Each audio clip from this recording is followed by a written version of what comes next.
El Niño, garçon en espagnol, doit son nom à des pêcheurs péruviens et équatoriens qui, ayant constaté un réchauffement des eaux au moment de Noël, l'ont ainsi appelé en référence à l'enfant Jésus. Ce phénomène cyclique s'illustre par le déplacement d'ouest en est d'une énorme masse d'eau chaude dans le Pacifique. Ce réchauffement des eaux génère une évaporation anormale qui à son tour modifie le régime des vents, transformant le cycle des échanges de chaleur et d'humidité entre l'océan et l'atmosphère.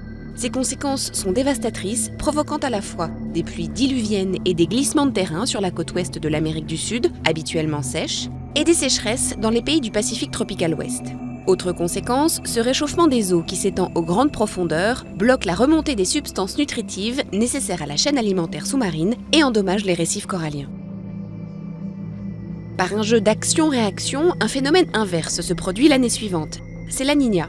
Elle prend sa source en profondeur dans un énorme réservoir d'eau froide dans la même région, puis remonte vers la surface. Ces effets destructeurs sur le climat peuvent s'étendre jusqu'en Asie et en Amérique.